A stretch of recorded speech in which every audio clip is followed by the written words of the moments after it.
Sebab ajaran yang mereka ajarkan ialah perintah manusia. Perintah Allah kamu abaikan untuk berpegang pada adat istiadat manusia. Lalu Yesus memanggil orang banyak dan berkata kepada mereka, dengarkanlah aku dan camkanlah ini. Apapun dari luar yang masuk ke dalam seseorang tidak dapat menajiskan dia. Tetapi apa yang keluar dari seseorang, itulah yang menajiskan dia.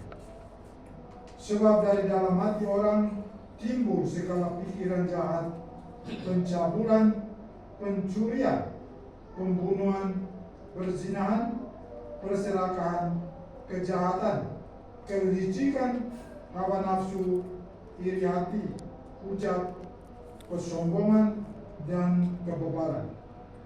Semua hal-hal jahat ini timbul dari dalam dan menajiskan. Berbahagialah orang yang mendengarkan sabda Tuhan dan tekun melaksanakannya. Tanamkanlah sabda-Mu ya Tuhan dalam hati kami.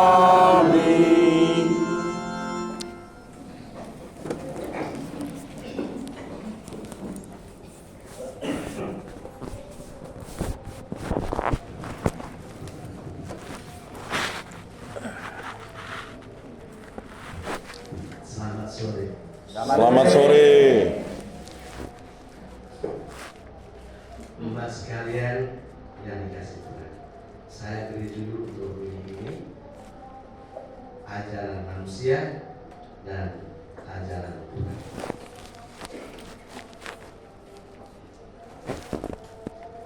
Nah, ajaran manusia itu kurang lebih seperti yang dilakukan oleh orang Israel,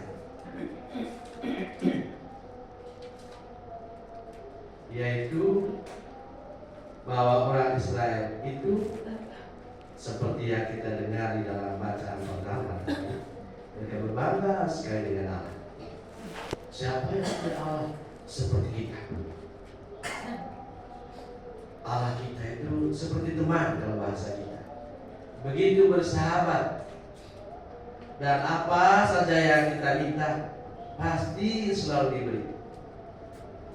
Dan Allah siapa seperti Allah kita itu? Tidak ada Allah lain yang lebih dasar dan lebih hebat di seluruh dunia selain Allah kita, Allah Israel. Mereka sungguh-sungguh berbangga dengan Allahnya itu. Tetapi kita lihat, mereka berbangga dengan Allah, tapi antara Allah dan mereka itu ada aturannya, ada kesepakatan, ada perjanjian. Dan nyatanya di dalam hidup kalian, mereka hanya sampai berbangga dengan Allah, atau bahasa Yesus itu memuji Allah dengan bibir. Tapi hidupnya tidak sesuai dengan kebanggaan mereka itu. Hidupnya justru bukan mengikuti ajaran Allah, ajaran Tuhan. Yang mereka lakukan dalam hidup adalah justru ajaran manusia. Tetap pengaknya tadi seperti kita dengar, cuci tangan, cuci kendi, dan segala macamnya. Oh, betapa jelimetnya orang Israel mengikuti adat istiadat itu. Padahal itu bukan ajaran Allah, bukan firman Allah, itu firman manusia. Dan begitu orang sedikit melanggar ajaran manusia itu atau adat istiadat, oh, betapa marahnya mereka. Tadi kita dengar mereka mengkritik murid Yesus yang tidak cuci tangan sebelum makan, dan macam-macam yang lain. Nah, Yesus katakan ini bangsa,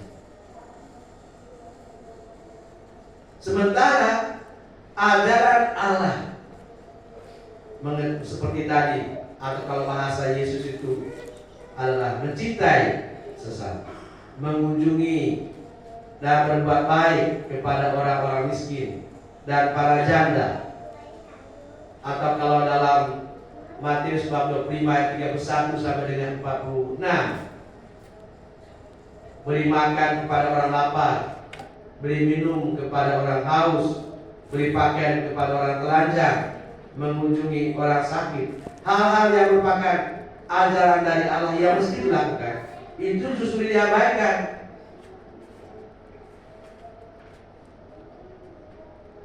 Dan manusia lebih takut dengan adat istiadat nenek moyangnya ketimbang Allah yang tadi kita dengar dengan begitu bangga dan katakan tentang Allah. Allah kami begini, begini, begini. Tetapi ajaran Allah yang mereka banggakan itu mereka tidak laksanakan. Dan Allah kita tahu betapa sering kali dalam tanda petik seperti kecewa dari orang Israel.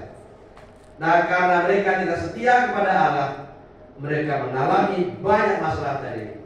Waktu-waktu yang banyak seringkali membuat mereka luka itu adalah ketika mereka dijajah oleh bangsa lain.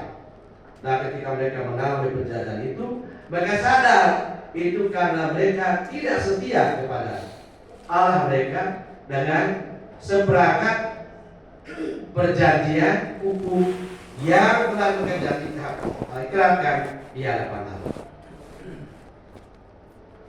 Bapak Ibu saudara-saudara terkasih, saya kira kita juga sering kali buat yang sama. Coba lihat kita ini, lebih takut pada adat nenek moyang kita dibandingkan dengan ajaran Tuhan. Betul atau tidak? Orang merasa bersalah, bukan main dan marah kalau seandainya tidak mengikuti adat. Tetapi kalau berkali-kali melanggar hukum Tuhan, tidak apa-apa, biasa-biasa saja. Kalau tidak ke gereja pada hari Minggu atau tidak berdoa itu tidak apa-apa. Tapi coba kalau misalnya mau ritus kematian atau ritus terutama perkawinan tanpa ada upacara adat, wah kacau banget. Malah bila perlu ya tidak perlu gereja lah, bukan gereja, yang penting bukan adat. Sehingga para pastor di apa itu di paroki-paroki itu setiap kali bertemu selalu mengeluh tentang itu. Jadi orang tidak pusing dengan berkat gereja, dengan ajaran Tuhan. Yang mereka apa sudah berkat adat. Padahal adat itu adalah dari manusia. Sesungguhnya Yesus tidak tidak menyalahkan kalau kita juga setia pada adat. Tetapi jangan nomor satu adat itu ketimbang ajarannya. Ini yang menjadi persoalan. Ajaran manusia atau adat dengan tekun dan setia kita laksanakan, tetapi ajaran Tuhan yang mesti dan seharusnya kita lakukan itu, dan karena itu lebih penting untuk kehidupan kita kemudian dekat, justru kita seringkali sepele. Kalau soal aturan misalnya, lebih baik kita melanggar aturan gereja dibandingkan aturan adat. Betul atau tidak? Betul atau tidak? Betul. Ya. Kalau melanggar aturan gereja rasa biasa-biasa, sama tidak bersalah. Tapi kalau melanggar aturan adat, nanti nenek moyang kami begini, kemana nanti begini, takut. Itu seperti sekolah dalam bacaan Injil tadi. Kita itu modelnya. Jadi kita ngomong tentang orang Israel, tapi ternyata orang Israel zaman sekarang kita itu tidak beda. Nah, kita memasuki bulan kitab suci. Apa yang diminta dari kita selama bulan kitab suci? Kita diajak untuk rajin membaca kitab suci, supaya hidup kita dikuasai oleh firman Allah dan dikuasai oleh kehendak Allah. Karena kita yang sudah dibaptis itu sudah menjadi anak Allah. Sebagai anak manusia kita akan selesai hidup kita begitu kita mati. Dan kita tidak akan bisa mempertahankan jati diri kita, hidup kita dengan kekuatan manusia, dengan ajaran. Begitu selesai. Tetapi Allah itu punya lebih. Kalau kamu mendengarkan sabdaku, kamu akan memperoleh hidup. Dan hidup karena firman Allah itu hidup kekal, bukan hidup sebentar. Dan berkali-kali juga dikatakan bahwa segala kekuatan duniawi ini dan hidup di dunia ini sifatnya hanya sementara. Segalanya itu akan berlalu. Tetapi orang yang mengandalkan Tuhan di dalam hidupnya, dia akan memperoleh hidup kekal walaupun mengalami kematian. Itulah hebatnya kalau kita mengandalkan Tuhan dan mengimani firman Allah. Kalau kita mengimani firman manusia ada di dalam kita ini, dia tidak berikan jaminan nama hidup kekal itu. Dia hanya sebatas hidup kita buka bumi. Tetapi yang memberikan hidup kekal itu adalah dengan mendengarkan sabda Allah, beriman kepadanya dan percaya kepadanya. Itu manusia hidup bukan dari roti saja, melainkan dari setiap firman yang keluar dari mulut Allah. Maka Bapak Ibu Saudara-saudara, kalau kita ingin memperoleh namanya hidup kekal, kita harus melaksanakan di dalam hidup namanya firman Allah. Supaya kita kenal hukum-hukumnya, ajarannya, dan aturan-aturan Allah. Dan bagaimana kita bisa mengenal Allah, lalu mengetahui ajarannya, dan bisa hidup sesuai dengan ajaran itu, kalau kita tidak membaca firman-Nya. Maka marilah buat kita suci nanti, karena ada juga pendalamannya 4 minggu kalau tidak salah ya.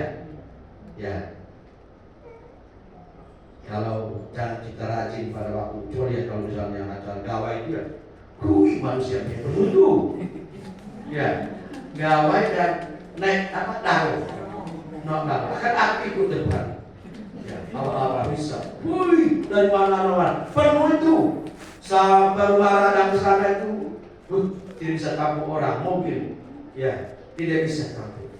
Andai kata model macam itu ketika orang gereja, betapa alami, siap bukan main, dan Yesus bangga bukan main. Jadi dari mana-mana orang datang, nah, ikut aja, naik daun dan gawai. Ya, mandi juga konteks ini dalam baca Injil itu waktu kami ada pertemuan apa itu loh dengan ibu pemberdayaan perempuan itu ya. Kita pergi kepala dinas kebetulan orang Katolik itu. Jadi waktu kami ada seminar itu tentang itu, kebetulan PKRI yang laksanakan dan saya hadir. Dia cerita itu.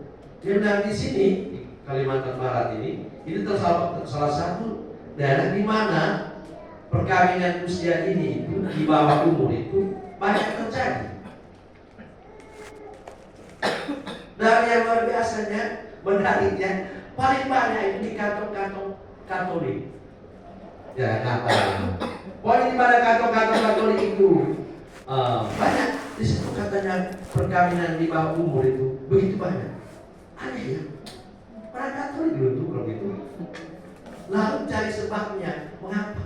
Dari katanya ada gambar. Karena naik daun.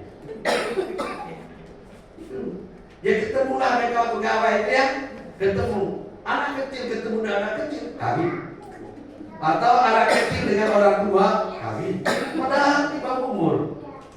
Nah kawinnya bukan di gereja, kawin adat.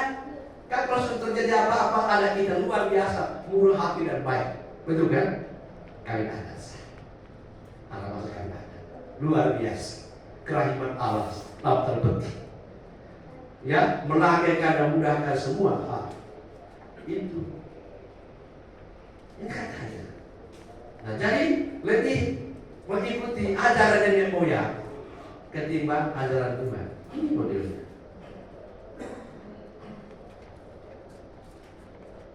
Nah, Bapak Ibu Saudara-saudari, jangan kita misalnya orang Katolik, kami orang Katolik, kami punya Yesus. Siapa bisa melawan Yesus? Tidak ada yang pernah bagi kita dalam hal, hanya Yesus. Dia adalah jalan kebenaran itu. Bangga dengan Yesus. Taruh salib besar-besar di sini. Nah, sekarang banyak yang pakai salib juga di sini ya. Merasakan pastor atau suster. Taruhnya apa? Biasanya kan kalau biasa pakai salib gitu di depan, biasanya biar mati ya. Tapi sekarang umat pakai. Bangga dengan Yesus. Luar biasa. Kami coba lihat hidupnya sesudah iman akan Yesus. Betul tidak? Jadi bacaan kedua mengingatkan, hendaknya kamu itu harus menjadi pendengar dan pelaku firman. Maka harus betul-betul akrab dengan sabda Tuhan, tetapi jangan seperti orang Farisi menguasai betul Taurat itu dan ayat Taurat, menguasai dari ujung ke ujung, hafal ayat demi ayat. Tapi itu hanya sekedar hafalan, perbuatannya lain. Sama seperti para pembuat undang-undang. Ya, undang-undang kita. Kenapa kacau balau itu sekarang hanya gara-gara undang-undang kacau balau demo di mana-mana? Betul tidak? Itu karena undang-undangnya tidak jelas. Bukan untuk buat undang-undang yang benar, tetapi demi kepentingan politik. Maka bukan kepentingan sesaat. Begitu ketika tidak sesuai dengan kehendaknya, ya seenaknya. Itulah undang-undang kita. Dan yang produksi adalah DPR. Juga ada yang mengajak DPR yang buat, presiden selalu yang disalahkan. Bukan saya maksudnya bela-bela, tidak. Tapi ini kenyataan. Ini realita kita. Sementara mereka melanggar aturan yang kita buat. Lihat itu aturan hukum kita. Ya, pencuri emas aman, tentram. Tapi pencuri ayam di kampung itu, bayangkan pengadilan itu sibuk sekali buat mengadili orang ini. Sampai gara-gara ayam di kampung, pencuri ayam saja masuk kuis sampai 5 tahun, 10 tahun. Itu kan. Tetapi mereka curi uang negara MM-an yang namanya korupsi, pas menikah. Lihat itu aturan kita. Ini modelnya palsu. Tahu aturan, tapi langgar sendiri. Semoga kita jangan seperti itu ya. Jadi kita seperti orang Katolik ikut ajaran Tuhan, ajaran adat sih tidak apa-apa, tapi jangan nomor satu adat, justru adat yang diutamakan, ajaran Tuhan kita sepelekan. Ini buat menurunkan, jangan itu yang kamu abaikan, ajaran Tuhan kamu abaikan, justru kamu nomor satukan ajaran manusia. Itu yang tidak benar. Kita sudah dibaptis ikut ajaran Yesus. Dan tinggal lihat diri kita masing-masing. Selama ini selama ini itu kita itu beribadah ikut ajaran Tuhan Yesus, ajaran iman kita, atau ajaran adat nenek moyang kita. Mana yang dibuat mempengaruhi kita? Amin. Kita berdiri, kita memahami Akan Allah Bapa yang Maha Kuasa, pencipta langit dan bumi, dan akan Yesus Kristus, Putranya yang Tuhan kita, yang dikandung dari Roh Kudus, dilahirkan dari Maria, yang menderita sengsara dalam pemerintahan Pontius Pilatus, disalibkan, wafat dan dimakamkan, yang turun ke tempat kematian, pada hari ketiga bangkit dari antara orang mati, dan naik ke surga, duduk di sebelah kanan Allah Bapa yang Maha Kuasa. Dari situ ia akan datang mengadili orang hidup dan mati. Aku percayakan Roh Kudus, Gereja Katolik yang kudus, persekutuan para kudus, pengampunan dosa, bangkitan badan, kehidupan kekal. Amin.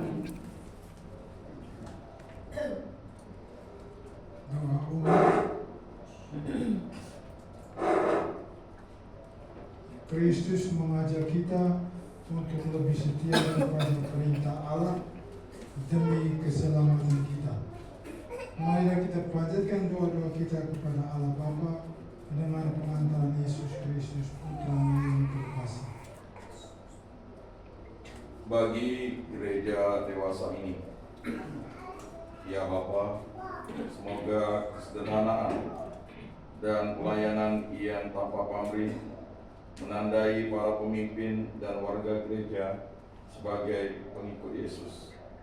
Marilah kita mohon. Kabulkanlah doa kami ya Tuhan.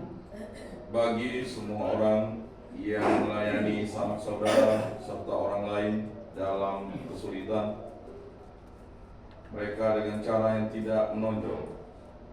Ya Bapa, semoga Engkau menjadi kekuatan dan tujuan segala aktivitas mereka. Marilah kita mohon. Kabulkanlah doa kami ya Tuhan. Bagi orang-orang yang kecil dan lemah, ya Bapa, semoga kaum kecil dan lemah tidak gentar membela segala sesuatu yang baik dan benar di hadapan para penguasa, dan semoga kami melayani dan menolong mereka. Marilah kita mohon. Kabulkanlah doa kami ya Tuhan. Bagi kita semua yang ada di sini, ya Bapa, semoga kami tidak mencoba untuk mempengaruhi atau memperalat orang lain dan tidak mau maju sendiri dengan mengorbankan orang lain. Marilah kita mohon. Kabulkanlah doa kami ya Tuhan. Mari kita juga berdoa mohon belas kasih dan kerahiman Allah bagi saudara dan saudari kita yang sudah meninggal. Semoga Dia membuka pintu surga, memperkenankan mereka untuk menikmati kebahagiaan abadi.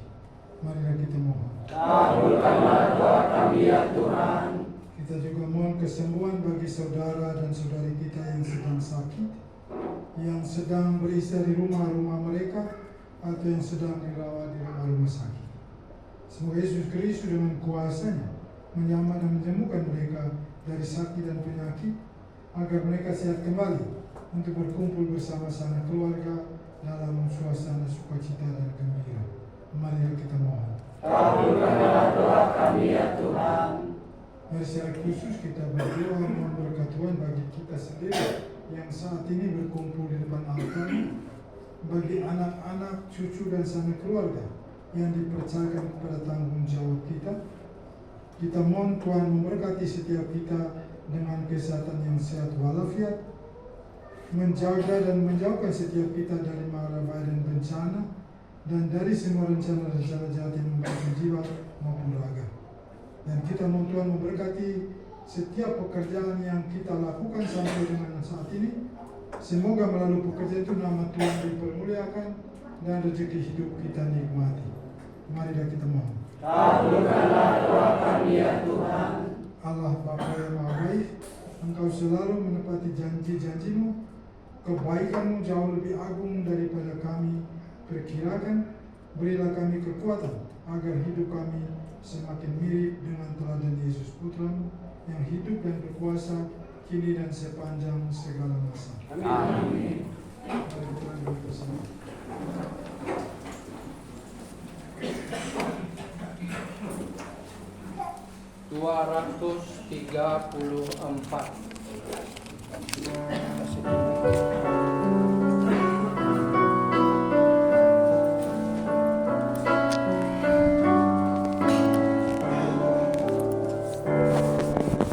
Ya Tuhan, kami datang membawa persembahan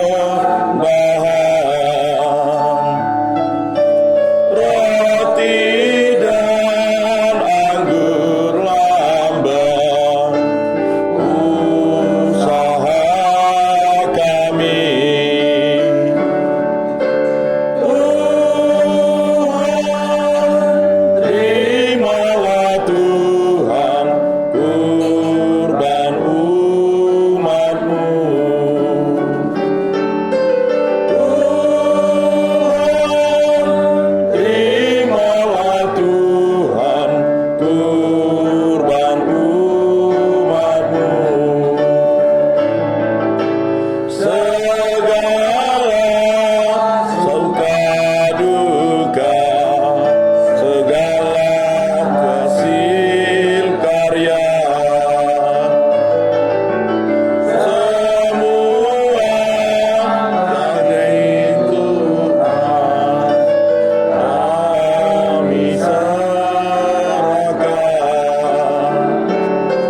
Allah yang Maha Kuasa. Semoga persembahan ini diterima demi kemuliaan Tuhan dan keselamatan kita, serta seluruh umat Allah yang kudus.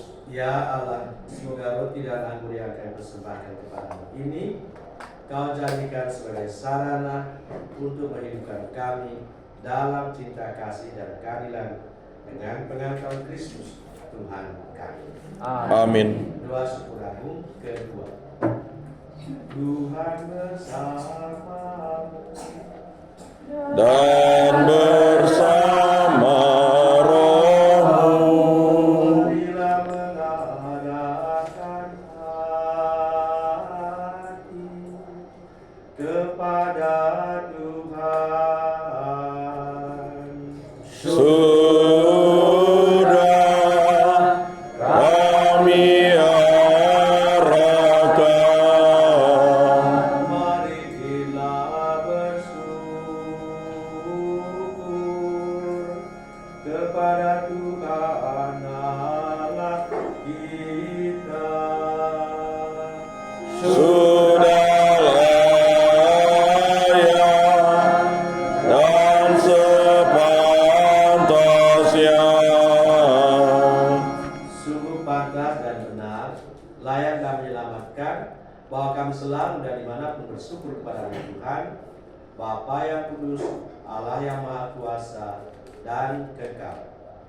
Sebab Engkau begitu mengasihi dunia dengan belas kasih-Mu, sehingga Engkau mengutus seorang penebus bagi kami. Engkau menghendaki agar Dia serupa dengan kami dalam segala hal, kecuali dalam hal dosa, karena Engkau mencintai kami sama seperti Engkau mengasihi Putra-Mu. Oleh ketaatannya kami dipulihkan untuk menerima anugerah-Mu yang sudah kami hilangkan karena dosa ketidaktaatan. Maka Tuhan, bersama para malaikat dan suara kudus, kami dengan sukacita memuliakan Engkau sambil bernyanyi. 248.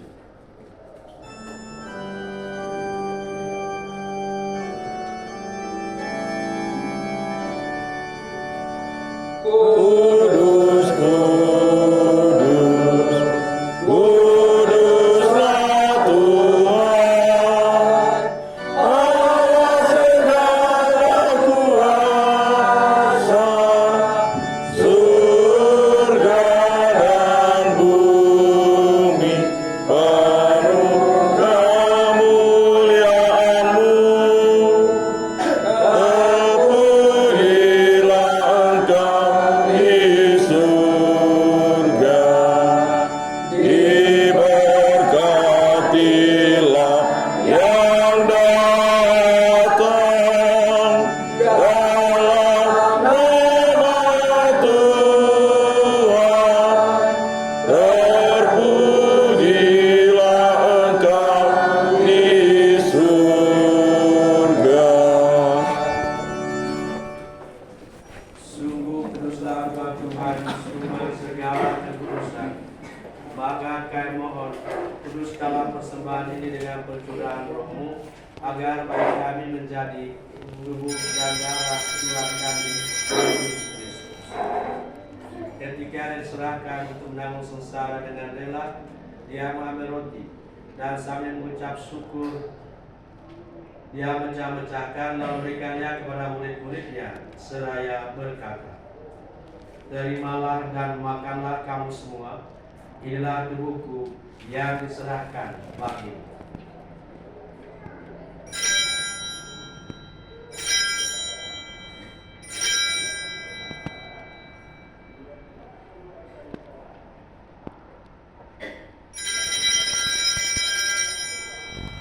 Demikian pula sesudah perjamuan, Dia mengambil piala. Sekali lagi Dia mengucap syukur kepadamu, memberikannya kepada murid-muridnya, seraya berkata, "Terimalah dan minumlah kamu semua, inilah piala darahku, darah perjanjian baru dan kekal, yang ditumpahkan bagimu dan bagi semua orang demi pengampunan dosa. Lakukanlah ini sebagai kenangan akan aku."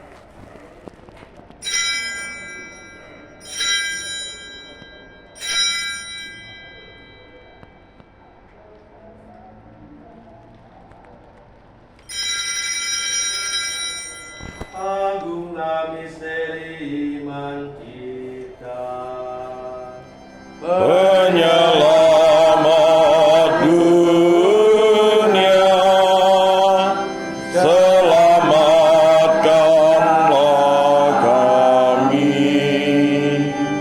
karena melalui salib dan kebangkitan-Mu, Engkau telah membebaskan kami.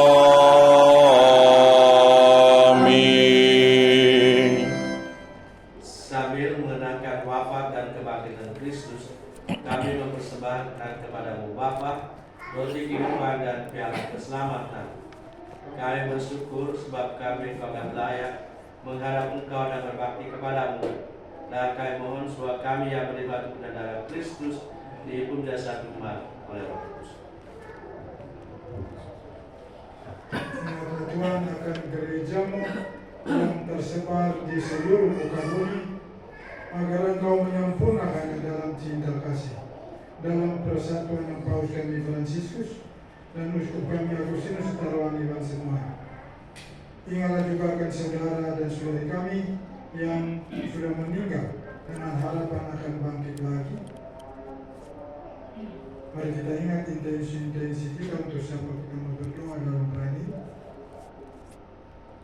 dan juga untuk semua orang yang telah berpulang dalam keraiman, dan terimalah mereka dalam cahaya wajah-Mu.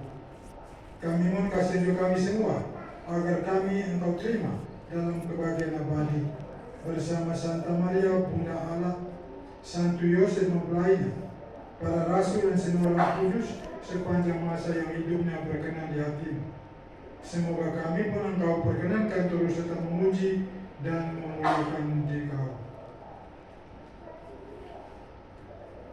Dengan pengantaran Kristus Tuhan kami, dengan pengantaran Dia, bersama Dia dan dalam Dia, bagi-Mu Allah Bapa yang Maha Kuasa, dalam persekutuan dengan Roh Kudus, segala hormat dan kemuliaan sepanjang segala masa. Amin. Amin.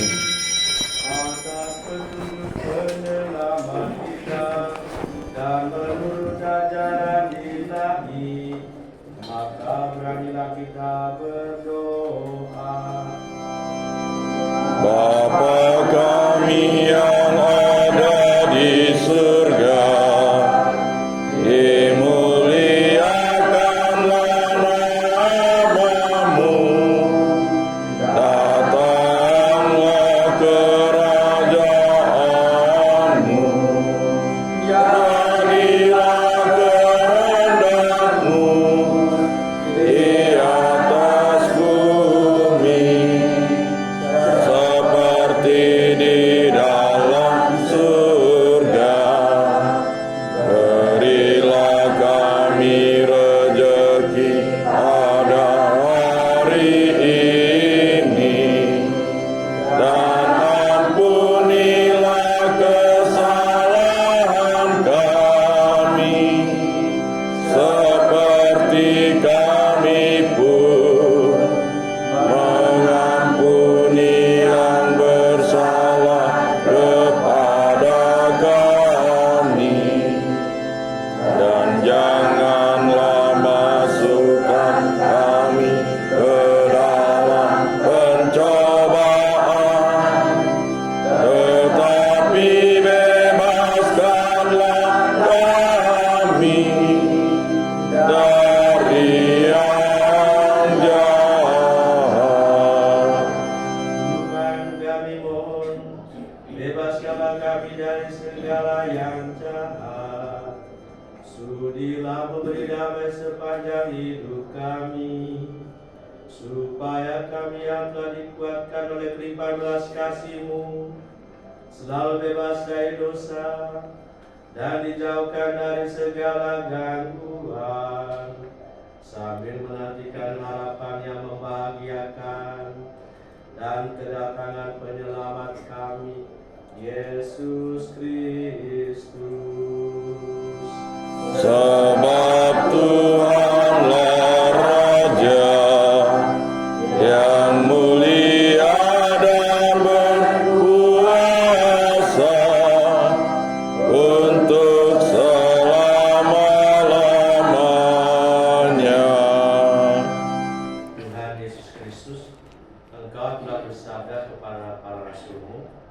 damai-Ku kutinggalkan bagimu, damai-Ku kuberikan kepadamu.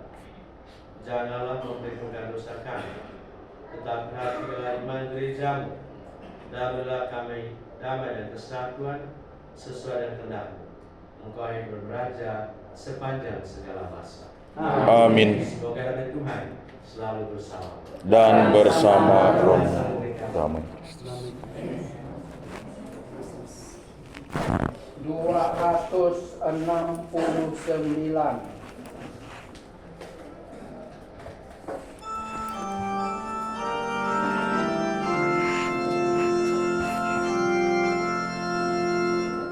Anak domba Allah yang menghapus